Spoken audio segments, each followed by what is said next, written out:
Ahora sí empecé a grabar. Ya, ayúdame con la 9. Ya. Este jueves se realizó la votación en el Senado de la acusación constitucional realizada contra la ministra de la Corte de Apelaciones de Valparaíso, Silvana Donoso, por su rol en la Comisión de Libertad Condicional, que sacó de la cárcel a Hugo Bustamante, principal sospechoso por la muerte de Ámbar Cornejo. Luego del contundente rechazo al libelo, por 8 votos a favor y 29 en contra, la máxima autoridad del Poder Judicial se refirió a la votación. El presidente de la Corte Suprema, Guillermo Silva, afirmó que la Corte Suprema expresa su complacencia por el rechazo de la acusación constitucional por amplio margen en contra de la ministra de la Corte de Apelaciones de Valparaíso, Silvana Donoso, por parte del Senado de la República. Muy bien, gracias, José. Ya, ¿qué principio sostiene la opinión del presidente de la Corte Suprema en esta materia? Revisemos la alternativa. ¿El Poder Judicial como entidad autónoma tiene la exclusiva facultad de investigar a los otros poderes del Estado? No, existe independencia de los poderes del Estado, ¿ya? No lo puede hacer de manera tan específica. De hecho, por ejemplo, los diputados, los senadores, el presidente tienen fuero parlamentario, tiene que existir todo un proceso judicial previo antes de que exista como un proceso judicial en contra de ellos. Por lo tanto, no es tan autónoma esa facultad. B.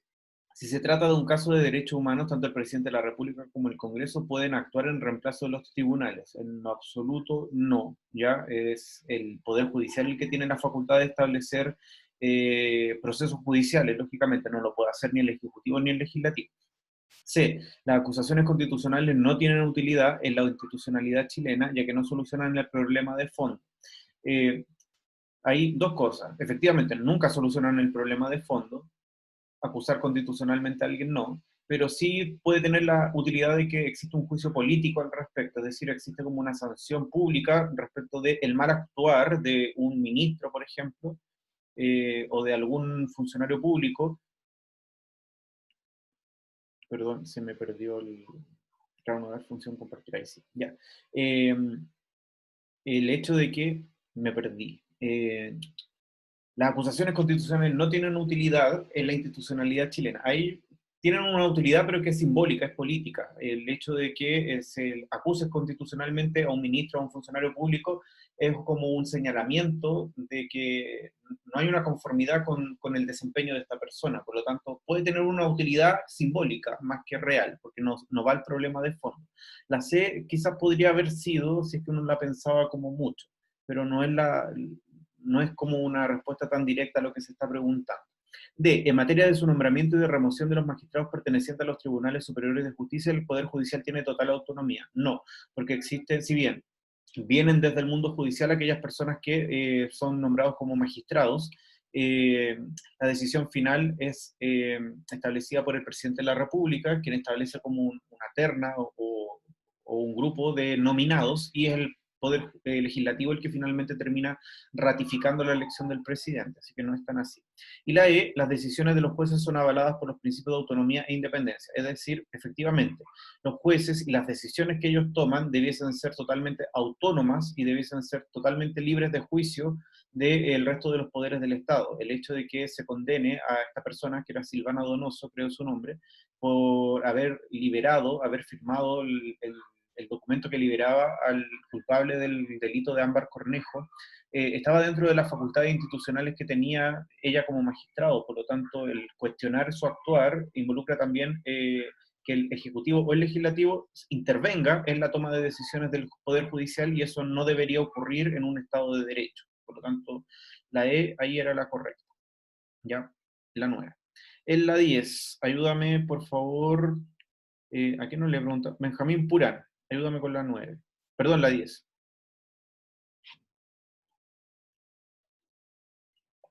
Está Benjamín Purán.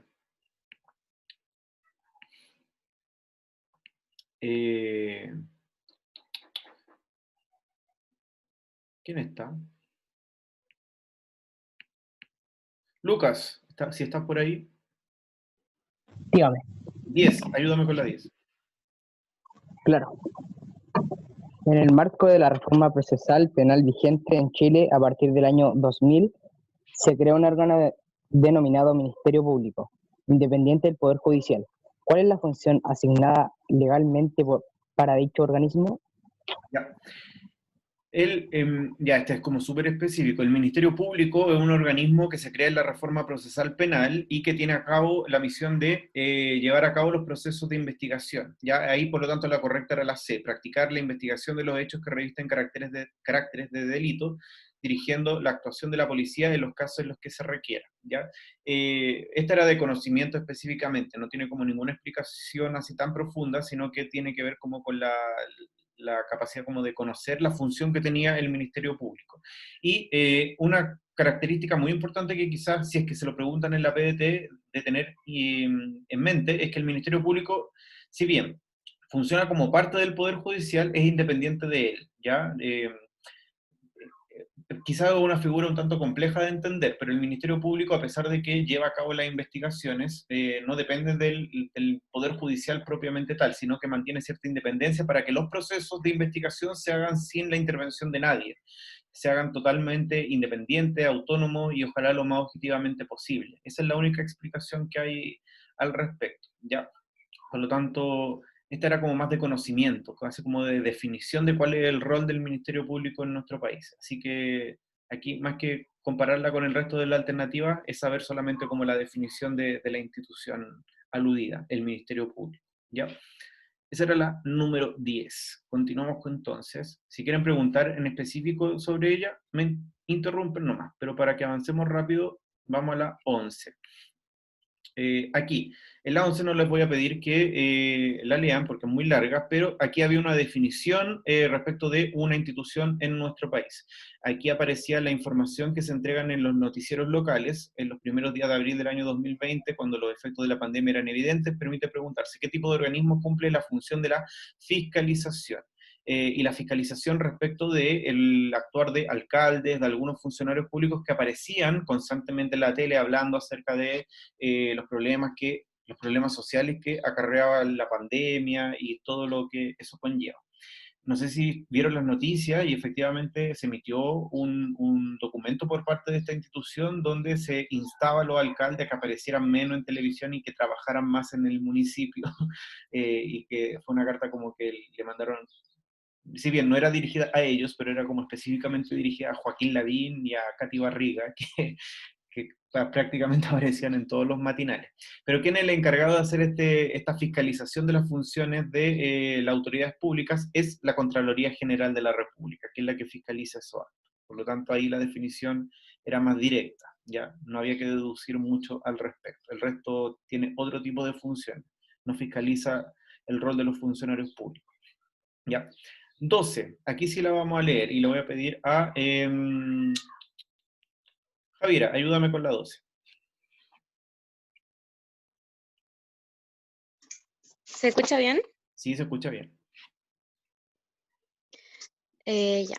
12. La Convención Marco de las Naciones Unidas sobre el Cambio Climático entiende este proceso como atribuido directa o indirectamente a la actividad humana, que altera la composición de la atmósfera mundial y que se suma a la variabilidad natural del clima observada durante periodos de tiempo comparables. En este contexto, y entendiendo que Chile es uno de los países más vulnerables a este fenómeno, ¿cuál de las siguientes opciones constituye una consecuencia que se puede observar en el territorio nacional chileno producto de este cambio climático?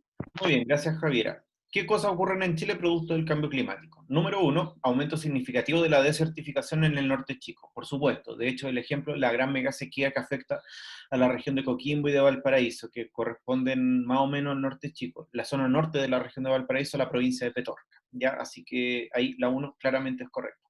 2, la desaparición de los fenómenos del niño y la niña.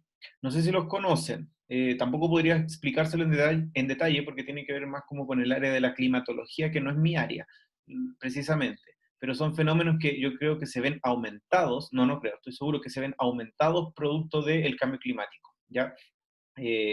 Fenómenos de sequía y de precipitaciones extremas concentradas en ciertos niveles, o sea, en ciertos momentos del año, ¿ya? Así que efectivamente la 2, la desaparición de estos fenómenos climáticos no es correcta.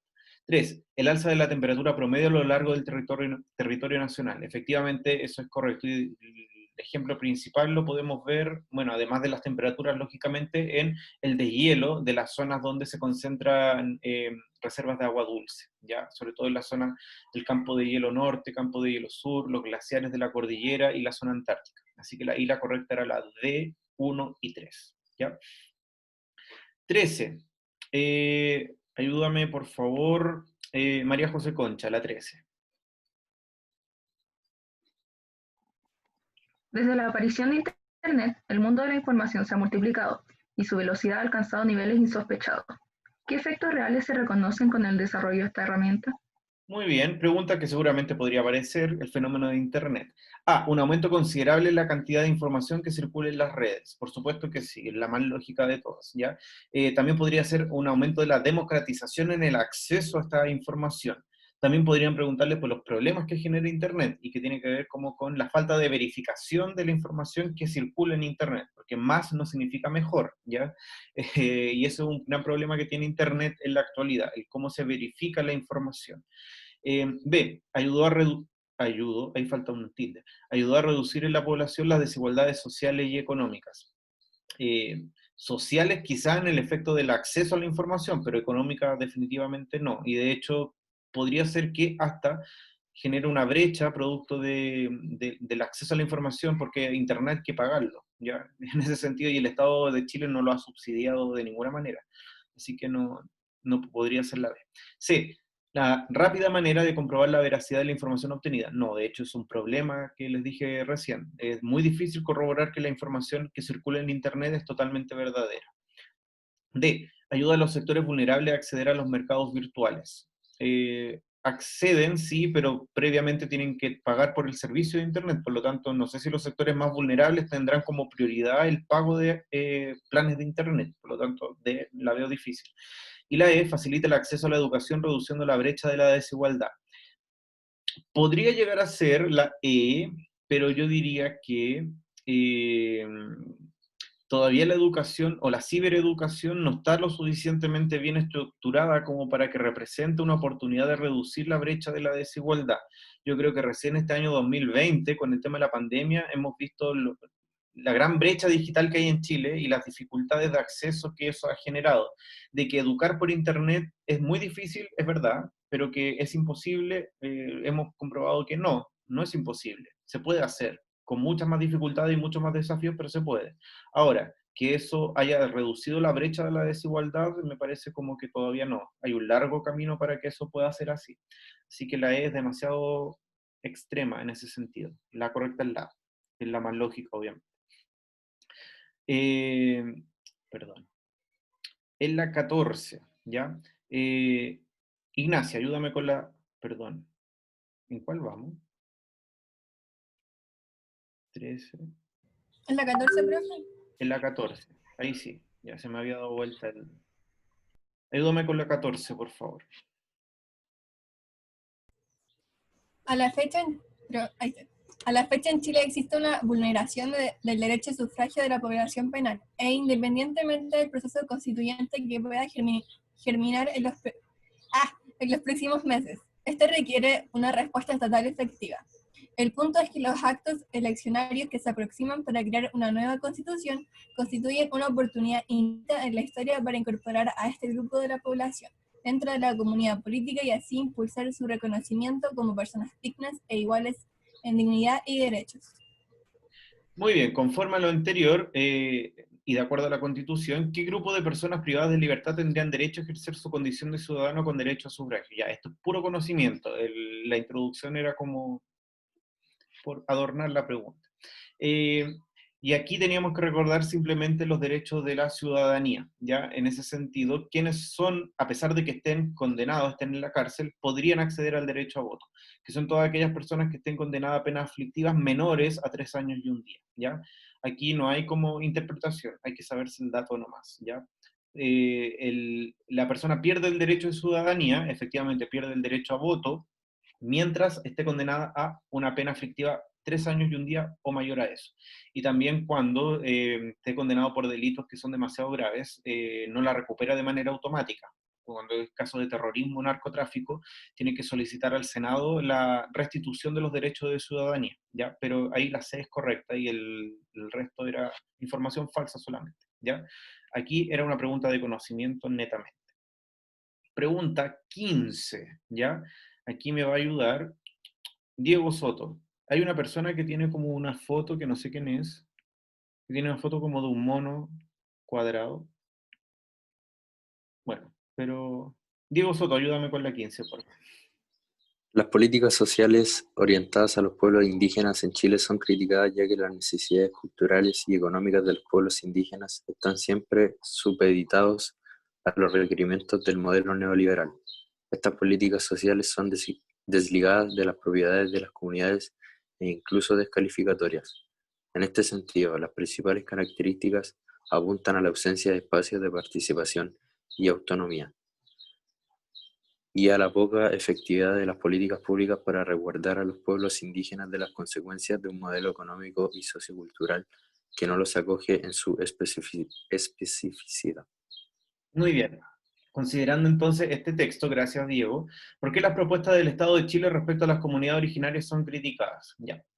Trato del Estado hacia los pueblos indígenas de nuestro país. Ya. Uno, porque no responden a la realidad que viven las comunidades. Efectivamente, el Estado de Chile ha sido, en realidad todos los estados de América Latina, y en específico el de Chile, ha sido totalmente criticado debido a que ha tenido como una historia de atropellos a los derechos de los pueblos originarios, particularmente con la posesión de la tierra y el respeto a su cultura originaria y ancestral. Y la solución que se le ofrece, sobre todo con la toma de conciencia, la toma de responsabilidad, que en Chile aparece con la redacción de la Comisión de Verdad Histórica y Nuevo Trato hacia el pueblo indígena, donde el Estado reconoce que ha sido como negligente en el trato a estos pueblos originarios. A pesar de ese reconocimiento, no han existido políticas públicas que tiendan como a revertir la situación, que en el caso de Chile debería ser la restitución de las tierras ancestrales y la incorporación o la búsqueda de nuevos mecanismos para que la población indígena participe efectivamente y se integre a la política nacional, que se integre a las comunidades sociales, que sea parte de la nación chilena en el fondo, que sea parte del Estado chileno. Y eso no ha ocurrido lamentablemente en el último tiempo. Las posibilidades de diálogo entre el Estado y las comunidades indígenas han sido bien escasas al respecto. Dos, porque las comunidades no son consultadas. Efectivamente, muchas de las políticas públicas orientadas hacia los pueblos originarios se hacen no con la participación de ellos, sino que se hacen como desde lo que los, entre comillas, expertos piensan que es lo mejor para estas comunidades, pero ¿quiénes más perfectos que las propias comunidades como para decir y canalizar lo que necesitan en el fondo? Cuando las políticas públicas no se hacen consultando a la población que va a ser intervenida, lamentablemente no son buenas políticas públicas. Así que efectivamente la 2 es correcta. Y la 3, porque las virtudes del sistema económico no se ponen al servicio de los indígenas. ¿Ya? Eso equivale a decir que el modelo neoliberal trae múltiples beneficios que lamentablemente no han sido traducidos o no se le ha hecho llegar a las comunidades indígenas. Y eso parte desde una premisa que es errada, que es que el modelo neoliberal solamente trae virtudes. Cuando en el fondo el modelo neoliberal yo diría que no sé si es la causa, pero sí es una forma en la cual la marginación de los pueblos vulnerables, en particular pueblos indígenas, lamentablemente se ven como se ven limitadas sus posibilidades de desarrollo, sobre todo las económicas, considerando que el modelo neoliberal que promueve, por ejemplo, la instalación de empresas que se ubican en zonas que son tierras ancestrales y que son zonas polémicas porque están en una lucha de posesión por parte de los pueblos originarios. Estoy hablando particularmente de la Araucanía, así que el modelo neoliberal no ha sido especialmente amable con las demandas de la población indígena, así que la 3 la podríamos descartar fácilmente, ¿ya? Así que por eso la 15C, solo 1 y 2. 16, Benja Purán, ¿apareció o no? No, se quedó conectado nomás. José Morales, la 16. También desapareció el José. La Corte Suprema falló en mayo de 2019 a favor de más de 700 personas, la mayoría niños, que en 2018 sufrieron intoxicaciones tras respirar gases tóxicos. Los afectados son habitantes de las comunas de Quintero y Puchuncaví pertenecientes a la región de Valparaíso, una zona llamada de sacrificio por estar devastada ambientalmente debido a la alta concentración industrial. Este fallo exige que el gobierno de Chile tome medidas encaminadas a subsanar la situación, pero esto no existió en la realidad. En este contexto y a modo de enfrentar este tipo de problemas, ¿qué proponen algunos expertos medioambientales? Muy bien, obviamente todos manejan más o menos el caso de Quintero Puchuncaví y la zona de sacrificio que eso conllevó. Revisemos cuáles serían correctas respecto de este caso. Uno, debe aprobarse una nueva norma de calidad ambiental, una nueva normativa de calidad ambiental para el suelo, el aire y el agua que regule contaminantes en el marco de una política medioambiental. Por supuesto que sí. El marco, si bien existe una normativa medioambiental, en la actualidad lamentablemente no es lo suficientemente severa contra aquellas empresas que terminan generando una contaminación terrible para la población. Lamentablemente, el modelo de desarrollo en la actualidad sigue privilegiando el crecimiento económico por sobre los derechos de los ciudadanos y sobre todo los derechos medioambientales. El derecho a vivir en un medio ambiente limpio y que asegure una calidad de vida adecuada. Por lo tanto, la ONU claramente nos habla acerca de las limitaciones que tiene nuestra política medioambiental. Dos, las zonas de sacrificio no pueden ser eliminadas, ya comentaría la cesantía en la zona y con ello la pobreza y la vulnerabilidad. Ya, esa puede ser como un poco confusa, porque lógicamente muchas de estas empresas generan puestos de trabajo y el hecho de que se tengan que ir va a generar desempleo. Aquí la pregunta es, ¿tener a personas con trabajo es suficiente argumento como para vulnerar el derecho a un medio ambiente sano, libre, que permita un desarrollo de una buena calidad de vida de la población? Ahí yo diría que, si bien hay dos derechos chocando acá, el derecho a tener un trabajo digno y el derecho a tener un medio ambiente saludable para el desarrollo, aquí hay que privilegiar el bien común, y el bien común es el medio ambiente por sobre los puestos de trabajo. Los puestos de trabajo podrían ser otros, se pueden crear políticas de desarrollo en la zona con otro tipo de productos que se generen u otro tipo de actividades económicas que se fomenten en el lugar, y la actividad económica se puede reemplazar, pero el medio ambiente destruido, eso no se puede reemplazar y por lo tanto hay que darle privilegio a eso. 3. Los tribunales de justicia no pueden sancionar problemas que según la ley chilena son faltas menores que corresponde tratar al Ministerio del Medio Ambiente. Si bien el Ministerio del Medio Ambiente tiene algún grado de intervención en fiscalizar a aquellas empresas que no están cumpliendo la normativa medioambiental, sí son los tribunales de justicia los que tienen que emitir como sanciones al respecto en el caso de que alguna empresa esté contaminando, esté faltando a la normativa medioambiental. Por lo tanto, la 3 no es del todo correcta. Así que la correcta en la pregunta 16 es la alternativa A, solo uno. Ya. Pregunta 17. ¿Quién está allá? No, yo creo. Ah, ya, Benjamín. Sí, es que está un poquito malo internet, pero Ya, no importa. La 17, ¿cierto? sí, 17. El recurso de amparo es aquella acción que la Constitución concede a toda persona detenida, presa o arrestada con infracción a la Constitución o a la ley, o que sufra cualquier otra privación, perturbación o amenaza en su derecho a la libertad personal y seguridad individual. ¿Cuál es el objetivo del recurso de amparo? Ya, déjame revisar un documento al tiro y te lo digo de inmediato.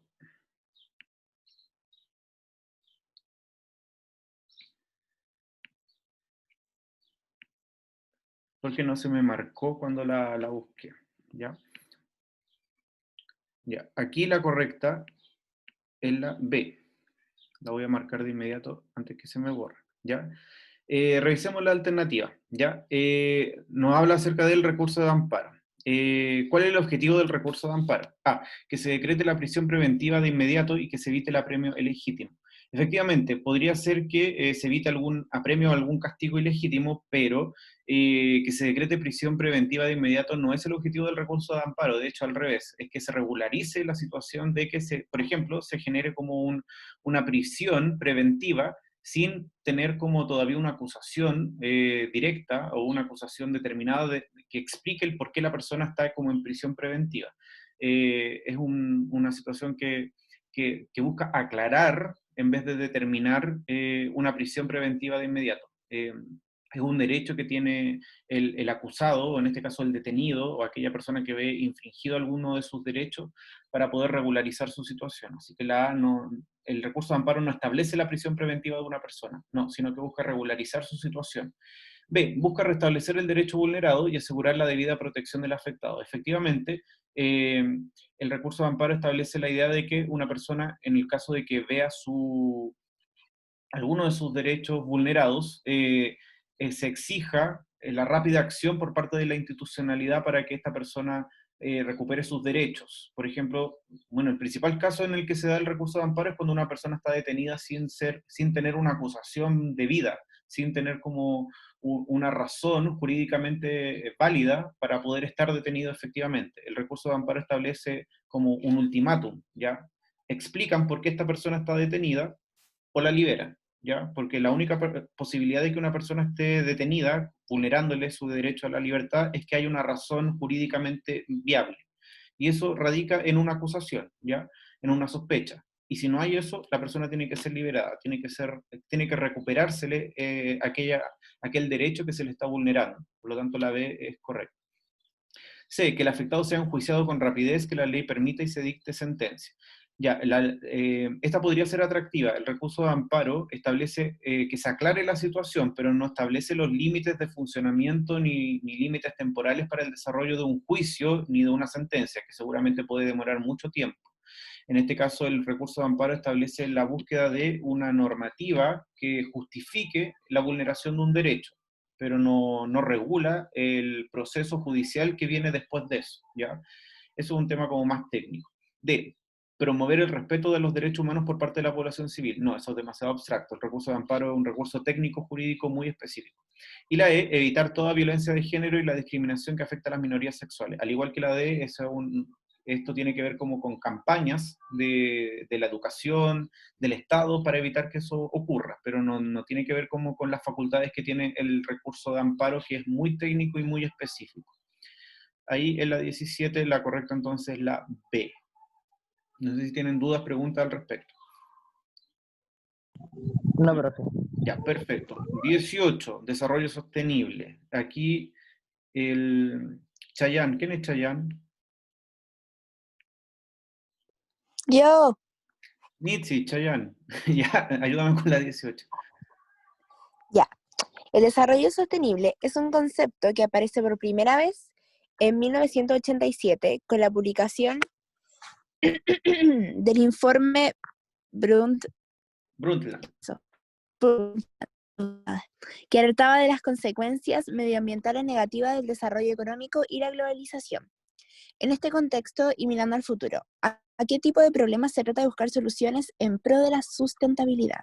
Ya, muy bien. En la pregunta 18 la correcta era la A, que no se me marcó. La voy a marcar de inmediato. Ya. En la 18 la respuesta correcta es la A. ¿A qué tipo de problemas se trata de buscar solución en pro de la sustentabilidad? Ya, pensando en la sustentabilidad desde un plano amplio, ¿ya?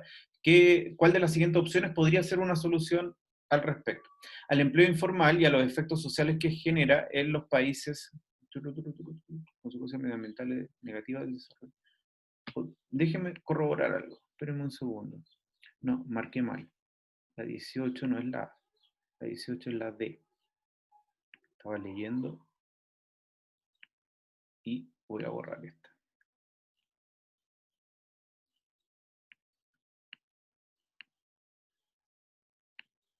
Ya, bueno, después la borro, ¿ya?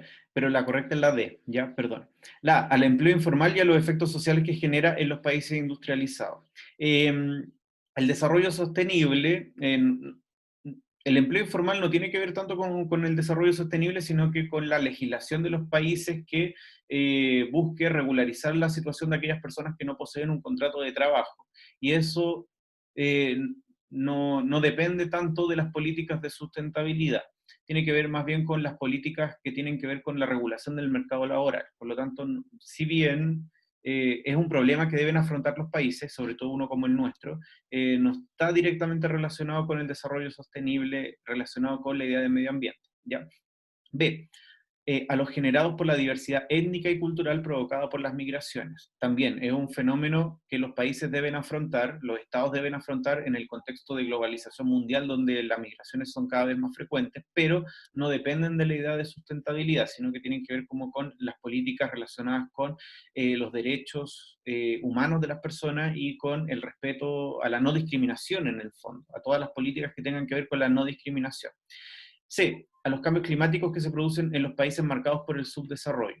Ya, la C es atractiva, porque nos habla acerca del cambio climático que está muy relacionado con el nacimiento de la idea de sustentabilidad, pero ese cambio climático afecta a todo el mundo y no está marcado solamente en los países subdesarrollados, ¿ya? El cambio climático es algo que nos afecta mundialmente a todos, países ricos y países pobres, por lo tanto no es un problema sectorizado, sino que es un problema global. De aquellos derivados de una industrialización que daña el medio ambiente, por supuesto que sí, ¿ya? Cuando el crecimiento económico se superpone a la protección del medio ambiente es un problema para los países, y lógicamente la idea de sustentabilidad tiene la misión de ir en contra de esa perspectiva y dar la vuelta, es decir, siempre va a ser preferible el respeto a los derechos humanos y el respeto a los derechos medioambientales por sobre el crecimiento económico. Y el crecimiento económico debe ir en línea con el respeto de estos derechos. Por lo tanto, cuando eso ocurre, cuando existe un funcionamiento alineado entre estos dos conceptos, crecimiento y derechos medioambientales, entonces tenemos un desarrollo sustentable. La precariedad sanitaria que viven los países africanos. También es un problema, pero no está relacionado con la idea de sustentabilidad. La que era más directa ahí era la alternativa D, ¿ya? Nos queda poquito tiempo, no sé si quieren priorizar o si se nos acaba el tiempo ingresamos como una tercera sesión, pero revisemos la 19, ¿ya? La 19 me ayuda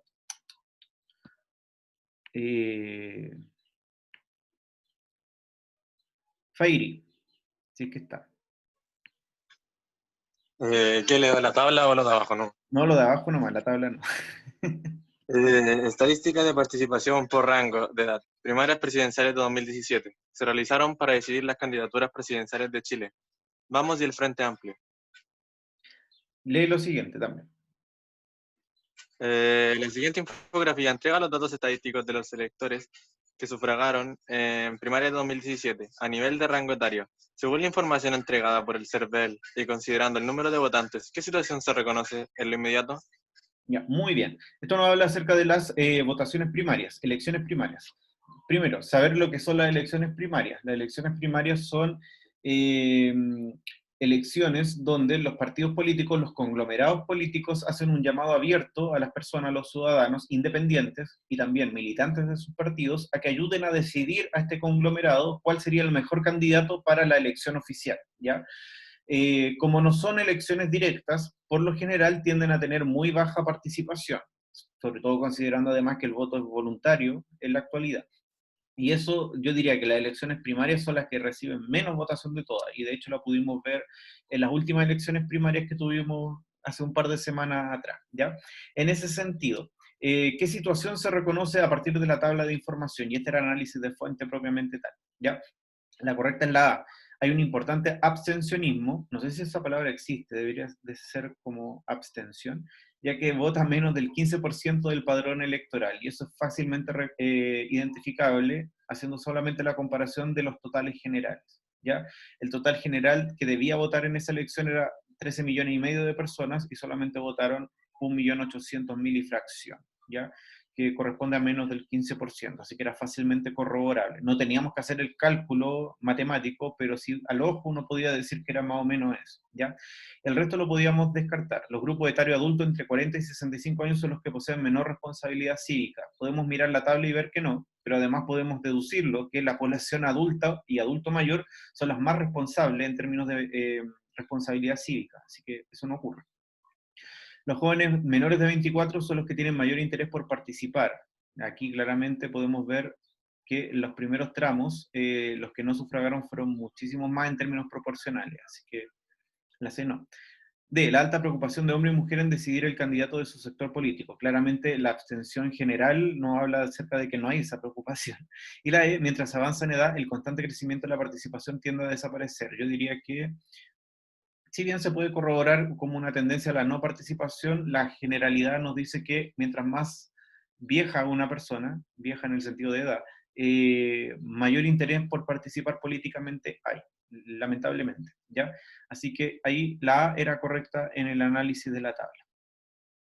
Nos quedan 5 preguntas por revisar, ¿ya? Aquí en la 20, que es cortita, teníamos 3 instituciones, que era la Contraloría General de la República, el Tribunal Constitucional y el Consejo de Seguridad Nacional.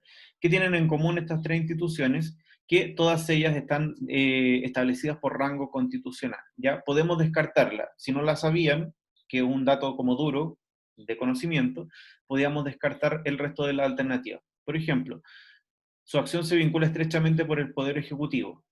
De ninguna manera, salvo el Consejo de Seguridad Nacional, que está integrado también por el presidente de la República, ninguna pertenece al Poder Ejecutivo, y de hecho pertenecen a esta función contralora, que en algún momento les hablé, que en Chile existen los 3 poderes del Estado, más una función especial que tiene la facultad de controlar el funcionamiento de estos poderes del Estado. Así que la A no podía ser.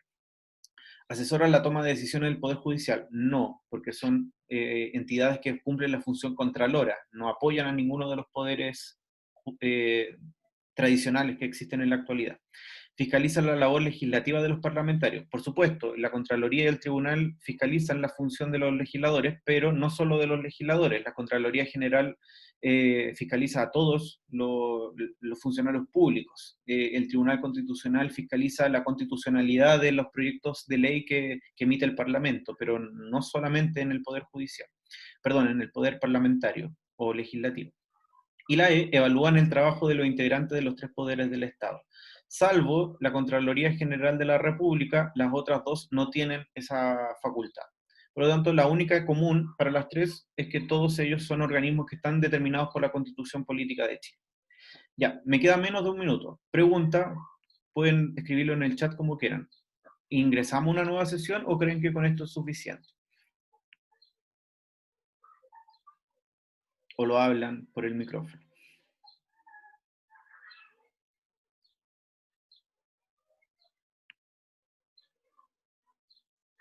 ¿Aló?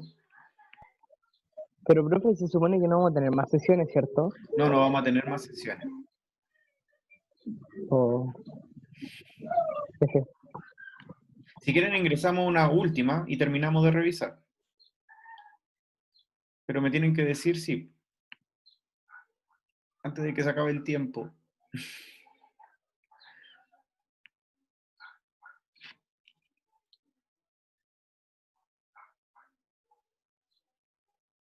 Nadie me dice nada.